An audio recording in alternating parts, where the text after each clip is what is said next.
शिव महापुराण की कथा कहती है, श्राद्ध पक्ष में पड़ने वाला प्रदोष का व्रत किसी भी दिन पड़े, चाहे सोम हो, मंगल हो, बुध हो, गुरु हो, शुक्र हो, शनि हो, कोई से भी दिन पड़े, जो प्रदोष काल के, जब ज्यादा घर में पितृदोष हो ना, ऐसा लगे कि पितृदोष बहुत ज्यादा है, 1 रुपए कमा रहे हैं, 1.25 रुपए खर्च हो रहा है, हाथ में पैसा नहीं टिक रहा, दुकान 4 दिन अच्छी चल रही है, फिर व्यापार डाउन हो जाता है, कोई पैसा लेकर भग गया, नहीं दे रहा, कहीं कर्जा मात्रा बढ़ गई है, ये पितृदोष के लक्षण है कुछ। इसमें आपके घर में जो भी रुद्राक्ष पड़ा हो, जो भी रुद्राक्ष रखा हो, क्योंकि संभाल के तो आप रखते नहीं, पटक देते हो यहां में, जो भी रुद्राक्ष आपके घर में रखा हुआ, एक पानी के पात्र में उस रुद्राक्ष को डाल दीजिए, उसमें 1 चावल का दाना डाल दीजिए। महाराज, परिंदा जहां होता है, मटका, हंडा या रसोई घर में आपका जो पानी भरने का स्थान होता है, जिसको आरो वारो क्या क्या लगा के रखते हो, उसी के कहीं पास में उस कलश को रख दीजिए, ऊपर से उसको ढक दीजिए। शाम के समय, सुबह रखा 10 बजे से 12 बजे के बीच में, शाम के समय प्रदोष काल में भगवान शंकर का नाम स्मरण कर कर, ओम नमः शिवाय बोलकर, श्री शिवाय नमस्तुभ्यम बोलकर, या महामृत्युंजय मंत्र का स्मरण कर कर, या गायत्री मंत्र का स्मरण कर कर, जो मंत्र आपकी बुद्धि में, विवेक में समाहित हो, उस मंत्र का नाम लेकर राम कृष्ण हरि जो बोल सकते हो, एक घी का दिया अवश्य प्रज्वलित करें, लंबी बाती का। कौन सी बाती का? फूल बत्ती का नहीं, गोल बत्ती का नहीं, लंबी बाती का। बत्ती का मुख दक्षिण की ओर, कहां पर होना चाहिए? दक्षिण की ओर, ना पूरब, ना पश्चिम, ना उत्तर। बत्ती का मुख कहां हो? दक्षिण की ओर।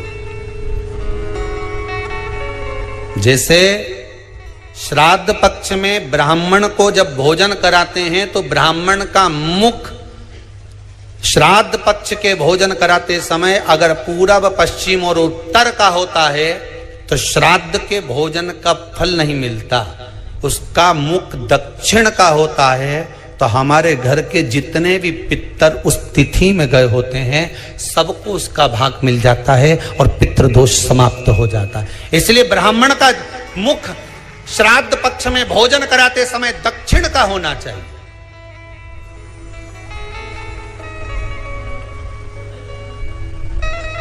ब्राह्मण का मुख दक्षिण का हो।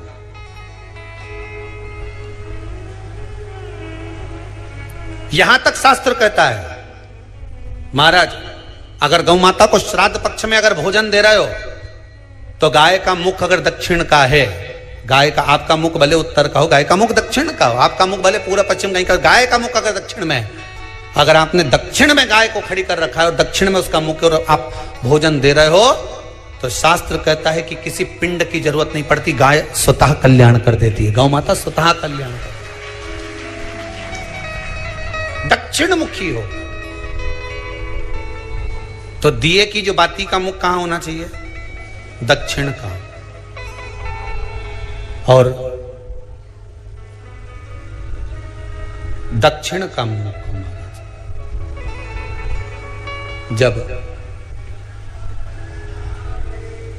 जब दक्षिण का मुख हो, दक्षिण की ओर बाती हो महाराज, तब दक्षिण की बाती जलाने के बाद में भगवान से वहीं पर प्रार्थना करें। जो कलश रखा है उसके ऊपर जो प्लेट रखी है, ढाका गया है, वहां अपना सीधा हाथ रखें और अपने पूर्वजों का, अपने पितरों का स्मरण करें कि मेरे धन को लेकर कोई चले गया, मेरा व्यापार ऐसा चल रहा है, मेरा घर में बच्चों का विवाह नहीं हो रहा, या घर में इतनी अशांति है, या तकलीफ है, या कष्ट है, ये सब का स्मरण कर कर उस कलश को रात्रि भर रखे रहने दें। सुबह स्नान आदि करने के बाद फिर एक घी का दिया दक्षिण की ओर लगाकर सुबह 10 बजे से 12 बजे के बीच में उस जल को शिव जी को समर्पित कर कर आ जाएं और वो रुद्राक्ष लेकर वापिस आ जाएं। महाराज वापिस आ जाए उस रुद्राक्ष को अपने घर में रख दीजिए। वर्ष भर वो रुद्राक्ष आपको कभी बीमारी से नहीं घिरने देगा, कभी किसी जगह खड्डे में नहीं जाने देगा, वो उन्नति की ओर ही बढ़ाएगा। भले कोई भी रुद्राक्ष हो, 1 मुखी से लेकर 14 मुखी, 20 मुखी, 18 मुखी, जो रुद्राक्ष आपके पास में, आप तो उसका स्मरण करिए। आप उसका स्मरण करिए। आपको लगता है कहीं कहीं कि मेरे पितर मुझ पर क्रोध कर रहे हैं, आपको कभी कभी लगे कि मेरे ऊपर पितृ दोष लगा हुआ है, या पितरों का श्राप लगा हुआ है, या हमारे यहाँ पर लोग अधोगति में ज्यादा मर जाते हैं, हमारे यहाँ ये काम ज्यादा हो जाता है, तो निवेदन है, श्राद्ध पक्ष चल रहा है, प्रयास करिएगा। एक चावल की कटोरी में, कटोरी के अंदर थोड़ा सा चावल रख लीजिए कच्चा, उस चावल की कटोरी में एक बेलपत्र, थोड़ी सी दुर्वा बांधकर, पानी का मटका, परिंडा या जहां अपना रसोई घर में जल रखते हो, उस कटोरी को वहां पर 2 दिन 3 दिन तक रख दो। वैसे तो 16 दिन रखो, ज्यादा अच्छा था, पर जो दिन अपने को मालूम है 2-3 दिन उसको रख दीजिए। घी का दिया लगाइए।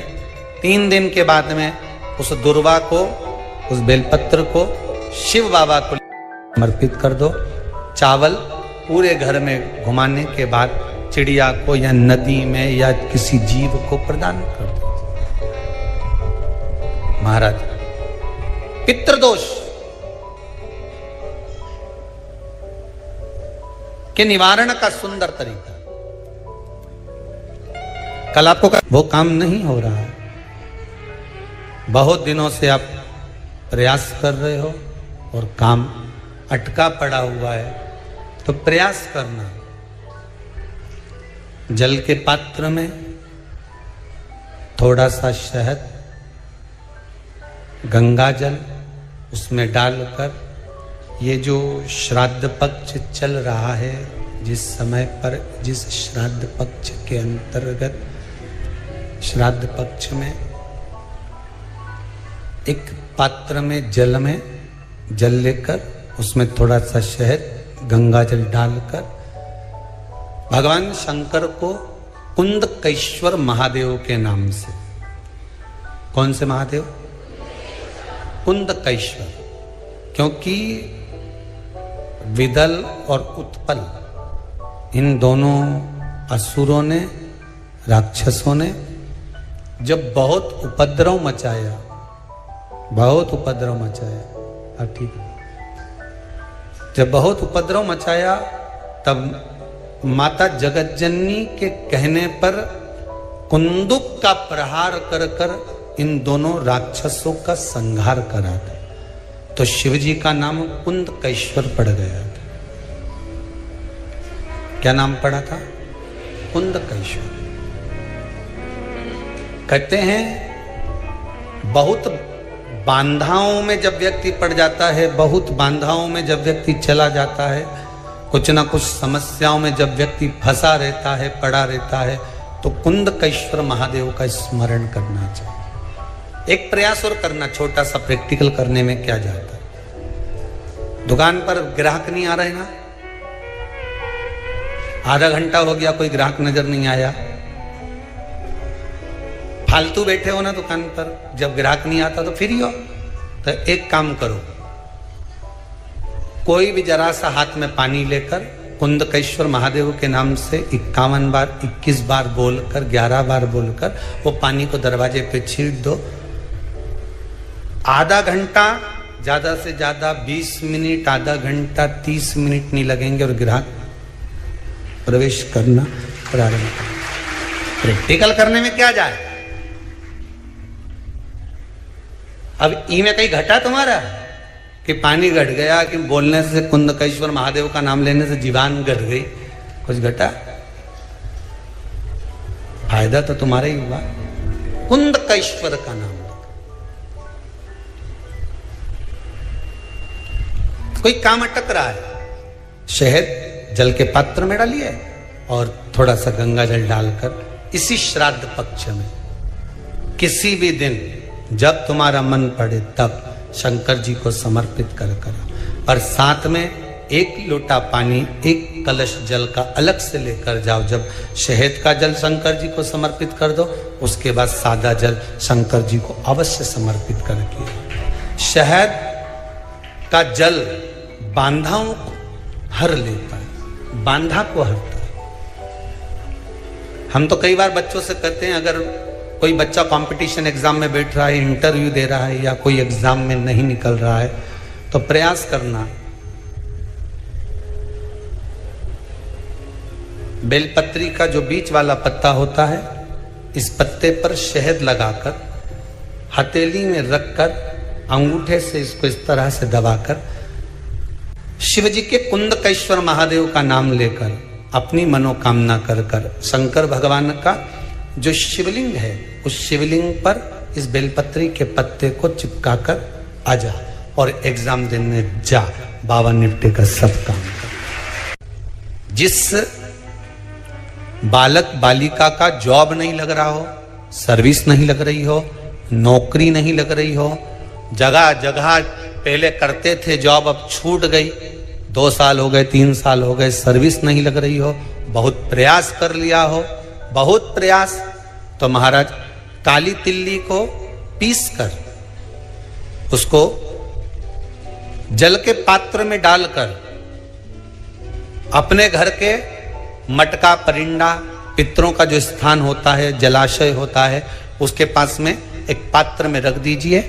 बेलपत्री या बट का पेड़ या पीपल का पेड़, इस वृक्ष के नीचे एक रात्रि तक रखे रहने के बाद में दूसरे दिन अपनी कामना कर, जिनका जॉब नहीं लग रहा, सर्विस नहीं लग रही, नौकरी नहीं लग रही, या कहीं उलझने उत्पन्न हो रही है, उस व्यक्ति को हाथ में ले जाकर उस पात्र का जल, 3 वृक्ष पितरों के तुल्य हैं। कल की कथा में कहा था, पहला बेलपत्री का, दूसरा पीपल का, तीसरा बड का, ये 3 पितरों के तुल्य हैं। इन 3 में से किसी भी वृक्ष के नीचे उस काली तिल के जल को समर्पित कर दीजिए महाराज। बाबा चाहेगा, भोलेनाथ जी चाहेगा तो 3 महीने में कहीं ना कहीं योग बना ही देगा, ये पक्का। बाबा पर विश्वास रखो, शंकर भगवान पर भरोसा विश्वास रखकर आप कार्य करेंगे, क्यों ना हो।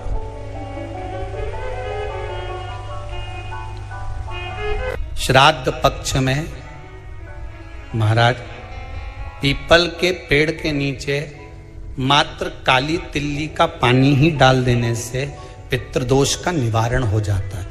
किसी लड़के की लड़की की विवाह शादी नहीं हो रहा हो, मंगल विवाह नहीं हो रहा हो, पानी के लोटे में थोड़ा सा काला तिल डालकर श्राद्ध पक्ष में पीपल के पेड़ के नीचे चढ़वा दीजिए महाराज।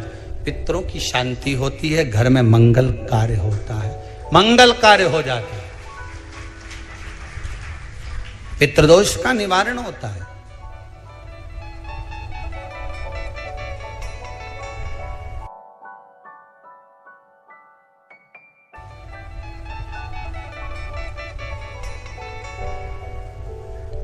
बहुत रोग घिर गया, ऐसा लग रहा है कि बहुत बड़ी बीमारी शरीर में आ गई है, वो मिट नहीं रही, बीमारी बहुत बड़ी है, नहीं जा रही। सरसों का फूल भगवान शंकर को चढ़ाना प्रारंभ कर दो। सरसों तो आप अपने घर के अंदर भी बो सकते हो, उसमें पीला फूल आ ही जाता है, शिव जी को चढ़ाना चालू कर दो, बीमारी समाप्त होना प्रारंभ। शिव को समर्पित किया गया एक एक भाग,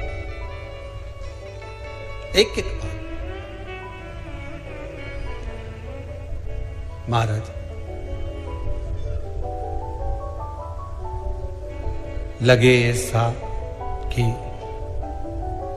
घर में शांति नहीं है, सुख लक्ष्मी तो है, परिवार भी छोटा है, पर शांति नहीं। जब देखो जब किसी ना किसी का मुंह चलता रहे, क्रोध में बोलते रहें, शब्दों के तीर चलते रहें, शांति नहीं है। प्रयास करिए, श्राद्ध पक्ष में जिस समय पर ब्राह्मण को भोजन करने के लिए बिठाएं, या श्राद्ध पक्ष के अंतर्गत ब्राह्मण जब घर में भोजन ग्रहण कर रहा हो, उस समय पर थोड़ा सा कोई सुगंधित पदार्थ, इत्र आदि, पानी के मटके के पास, परिंदे के पास में, जलाशय के पास में उस इत्र को थोड़ा सा कोई रुई में रखकर छोड़ दीजिए। घर में कभी क्लेश नहीं हो सकता, शांत का माहौल हो जाए। पितृपक्ष में किया जाए, पितृपक्ष। और एक बात और अच्छे से ध्यान रखिएगा, आप ब्राह्मण को भोजन कराएं ना कराएं, आपने धूप छोड़ी ना छोड़ी वो पता नहीं, गाय को रोटी दी ना दी, स्वान को भोजन दिया ना दिया, कौवे को भोजन दिया ना दिया, चलेगा। पर जिस दिन अमावस्या के दिन पितृपक्ष समाप्त हो, उस दिन प्रदोष काल में, प्रदोष के समय पर, प्रदोष काल में शाम के समय पर जाकर किसी भी नदी, तालाब, बावड़ी, कुआं, कहीं ना कहीं जो आपके पास में हो, वहां पर एक घी का दिया, बत्ती का मुंह दक्षिण की ओर कर कर अवश्य जला कर जाना। सारे पितृदोष समाप्त हो जाएगा, सारा पितृदोष समाप्त। अमावस्या के दिन किसी भी जलाशय के पास में, नदी, तालाब, बावड़ी, कुआं, जो आपके शहर में, आपके गांव में, आपके नगर में हो, वहां जाकर लगा दे। अगर नदी, तालाब, बावड़ी, कुआं नहीं है तो पीपल का वृक्ष हो या बेलपत्री का वृक्ष हो या बट का वृक्ष हो, उसके नीचे लगा दो प्रदोष काल में। पर अमावस्या के दिन लगाएं जरूर। क्यों? क्योंकि अमावस्या 16 दिन तक पितृ मृत्यु लोक में आने के बाद में भोजन ग्रहण करते हैं। अमावस्या के दिन पितृ शाम के समय प्रदोष काल में शंकर भगवान का नाम जाप कर कर नदी, तालाब, बावड़ी पर पानी पीने जाते हैं। वहां से जल का आचमन कर कर पितृ अपने लोक को चले जाते हैं प्रदोष काल के समय पर। इसलिए प्रदोष काल में जलाशय के पास में, बावड़ी, कुआं, नदी, तालाब के किनारे पर दिया लगाया जाता है दक्षिण की ओर मुख कर कर बत्ती का। तो पितृ आशीर्वाद देते हुए जाते हैं कि फलो फूलो, आगे बढ़ो, उन्नति करो, तरक्की करो। ये पितरों का आशीर्वाद रहता है, पितरों का वर रहता है। आप देंगे उसको मिलेगा, कुछ करा ना करा। फिर अमावस्या के दिन, जिस दिन पितृपक्ष समाप्त हो, उस दिन दिया दक्षिण की ओर बाती का मुख कर कर लगा। महाराज एक बात बहुत अच्छे से समझ लीजिए, जिसके घर में क्लेश होता हो, अशांति रहती हो, क्लेश रहता हो, या छोटी छोटी बात पर विवाद चालू हो जाता हो, या पति पत्नी में, परिवार में, सास बहू आदि कादिक में कहीं ना कहीं कुछ अगर विवाद रहता हो, तो शास्त्र कहता है ऐसा बेलपत्री की डंडी रहती है ना, बहुत ध्यान दीजिएगा महाराज। श्राद्ध पक्ष की कथा चल रही है, शिव महापुराण आज विराम की ओर है, ध्यान दीजिएगा। जैसे ये बेलपत्री की जो डंडी होती है, डंडी का जो भाग होता है बेलपत्री की, ऐसा बेलपत्री की 7 भाग ले लो, मतलब बेलपत्री 7 ले लीजिए। 7 बेलपत्र लेकर कच्चा जो सूत होता है ना, कच्चा सूत जो जानते पेड़ पौधे में माताएं लपेटती हैं, धागा जो होता है ना सफेद कलर का कच्चा धागा, जो बड़ में, पीपल में और आंवला आदि में लपेटा जाता है, कच्चा सूत, उसको शंकर भगवान और माता पार्वती का स्मरण कर कर नंदी के, जो नंदी होता है, नंदी के राइट भाग में, नंदी का एक पांव ऊंचा होता है, आपने देखा होगा आगे का पांव ऊंचा होता है, बैठते समय नंदी का एक पांव ऊंचा है, एक पांव नीचे की हो जाता है। तो नंदी का जहां पांव ऊंचा है, उस ऊंचे पांव के पास में बैठना है। कच्चे सूत पर उस बेलपत्री के जो 7 गुच्छ हैं, 7 जो बेलपत्री के भाग हैं, 7 बेलपत्री हैं, उसको अपना नाम गोत्र स्मरण कर कर उस कच्चे सूत को लपेटना है। महाराज लाल कलर का चंदन उस बेलपत्री के पत्ते में जो अग्रभाग होता है, सबसे आगे का भाग, 7 में लाल चंदन लगाना है। महाराज उस चंदन को लगाकर आप प्रदोष के दिन, प्रदोष काल में शंकर भगवान को समर्पित अगर करते हैं, तो जिस घर का गोत्र बोला है उस घर में कभी क्लेश नहीं हो सकता, वो शांति का अनुभव करे, उसमें क्लेश नहीं हो सकता। एक धागा होता है पक्का धागा, एक धागा होता है कच्चा धागा। बहुत ध्यान दीजिएगा महाराज, पक्के धागे से नहीं लपेटना सफेद। कच्चा जो धागा पीपल में, बड़ में या आंवला आदि में जो हम लोग लपेटते हैं पूजन करते समय, वो कच्चा धागा। और एक बात और आपको कहने, ध्यान दीजिएगा,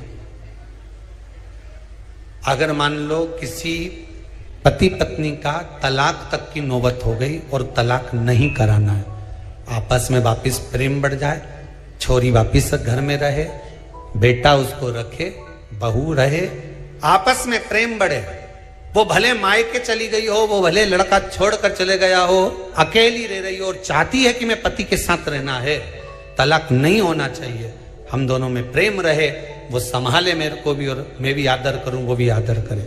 तो मेरा निवेदन है, कच्चा जो सूत होता है, कच्चा जो धागा होता है, नंदी के ठीक पीछे बैठकर कोई साथ में आपका परिवार का कोई व्यक्ति चले जाए और हस्तकमल को, जिसको अपने परिवार में वापिस रहना है, उस स्त्री हो या पुरुष हो, दोनों में से कोई भी नंदी के पीछे बैठकर सोमवार की जिस दिन अष्टमी पड़े उस दिन नंदी के पीछे बैठकर हाथ को ऐसा बंद करना है, हाथ में एक बेलपत्री रखना है, सीधी सीधी बंद कर कर 7 बार उस हाथ पर कच्चा सूत लपेट देना है, उस सूत को वापस निकाल लेना है, बेलपत्री के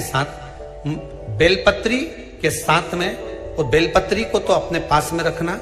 सबसे पहले माता पार्वती का जो हस्तकमल ऐसा होता है शिव मंदिर में, उस हस्तकमल में वो सूत जो आपके हाथ से निकला है वो उसमें डाल देना है, माँ जगत जननी से प्रार्थना कर कर, और जो बेलपत्री आपने संबंध को जोड़ने के लिए अपने हाथ में ली है वो शंकर भगवान के कटी भाग में, फिर निवेदन करूंगा कटी भाग को समझ लीजिए।